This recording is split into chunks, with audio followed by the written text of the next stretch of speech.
안녕하세요. 트렌드 옵션 드림쌤입니다. 오늘은요, 취득세에 대해서 완벽하게 정리를 해드리려고 하는데요. 부동산 처음 배우시거나 아니면 그래도 조금 배우셨다는 분들 가운데 취득세를 헷갈려 하시는 분들이 간혹 계시더라고요. 헷갈리는 부분에 대해서, 그리고 좋은 팁이 될 수 있는 부분에 대해서 오늘 완벽하게 정리를 해서 설명을 드릴 테니까요. 영상 끝까지 지켜봐 주시기 바랍니다. 제가 제일 먼저 이 취득세 하면 여러분들 많이 들어보셨을 텐데요. 1에서 3%라고 하는 이 기본세율이 무엇인지, 어떻게 계산이 되길래 1에서 3%라고 말을 하는지에 대해서 설명을 드릴 거고요. 그 다음에는 무주택자가 취득세를 계산하는 법, 그리고 1주택자일 때, 2주택자일 때 이 상황별로 세금 계산하는 방법을 한번 설명을 드리도록 하겠습니다. 자, 그러면 제가 준비한 슬라이드를 보면서 한번 설명을 드리도록 하겠습니다. 이 취득세는요, 기본적으로 1에서 3%가 적용이 된다라고 하는데요. 취득한 금액이 6억일 때까지는 1%의 취득세를 적용을 하게 됩니다. 그렇게 되면은 1억짜리 주택을 구입을 할 때에도 1%고요. 6억짜리 집을 구입을 할 때에도 1%가 됩니다. 1억짜리도 1%를 적용을 하니까 100만 원이 되고요. 6억짜리를 1% 적용을 하니까 600만 원의 취득세를 납부를 하게 됩니다. 그 다음에 또 3%를 설명을 드리면요. 취득 금액이 9억을 넘어가는 금액부터는 모두 3%를 적용을 하게 됩니다. 9억일 때도 3%고요. 9억을 3% 적용을 하니까 2,700만 원이 되겠죠. 그리고 취득금액이 10억짜리일 경우에는 3% 적용을 하면은 3천만 원. 이런 식으로 모두 다 9억이 넘는 금액에 대해서는 3%를 적용한다고 보시면 되겠습니다.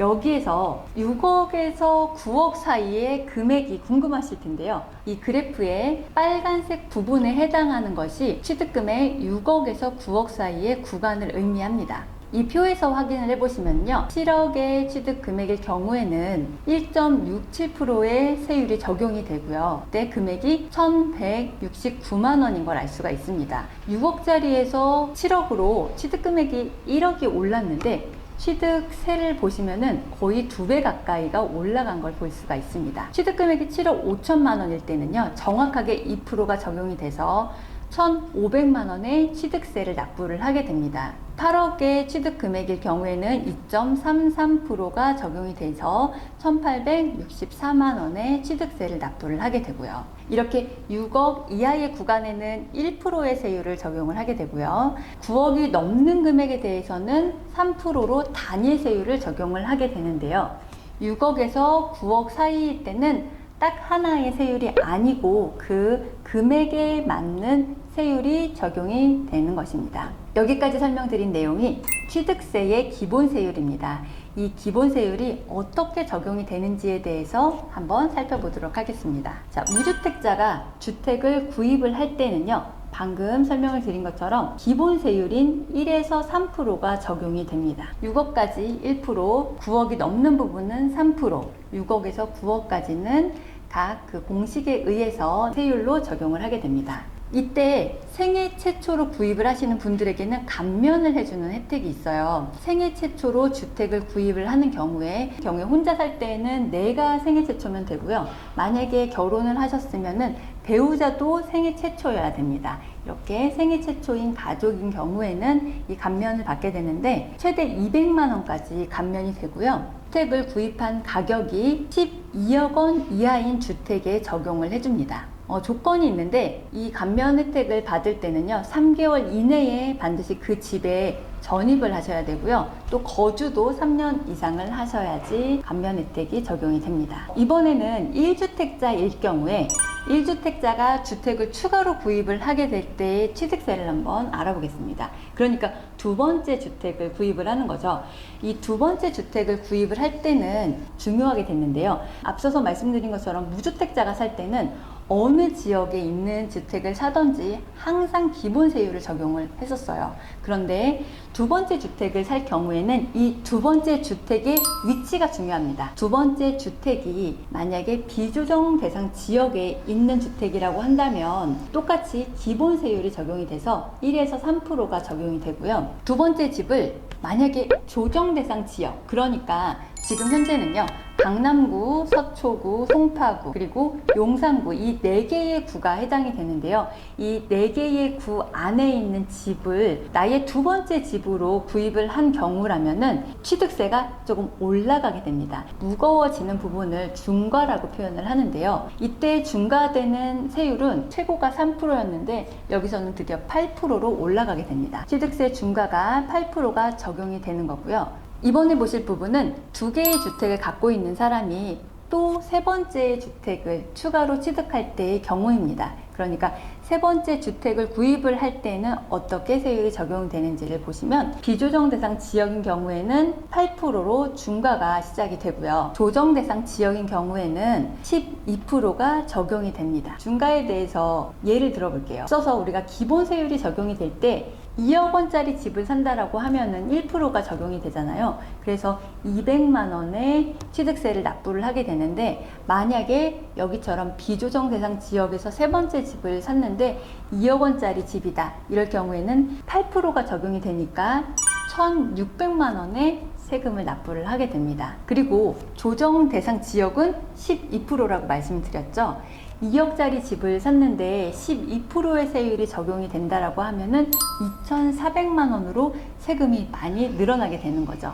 이렇게 취득세에 부담이 생기기 때문에 중과 제도를 잘 알고, 하지만 다주택자인 경우더라도 이제 주택 수가 많은 경우에도 취득세를 1%만 적용을 하는 주택이 따로 있습니다. 많은 분들이 들어서 아실 텐데요. 공시가격이 1억 원 이하인 주택입니다. 이 공시가격 1억 이하인 주택 같은 경우에는요, 어느 지역에 있던지 상관없이, 그러니까 비조정 대상 지역에 있는 주택이던 아니면 조정 대상 지역에 있는 주택이던 전혀 상관이 없고요. 나의 몇 번째 주택인지도 전혀 상관이 없이 취득세율이 바로 1%가 적용이 되는 것이고요. 그리고 이 주택의 공시가격이라고 말씀을 드렸죠. 내가 구입하는 금액이 절대로 아닙니다. 구입하는 가격과는 상관없이 공시가격 확인을 하셔서 1억 이하인지만 확인을 하시면 됩니다. 하지만 이때도 좀 주의를 하셔야 될 부분이 있습니다. 재개발 구역 안에 있는 집이 1억 이하일 경우에는 이 1% 적용이 되지 않습니다. 1%를 적용을 해주지 않고요. 재개발 구역 안에 있는 주택을 구입을 한 경우에는요, 1% 적용이 어렵습니다.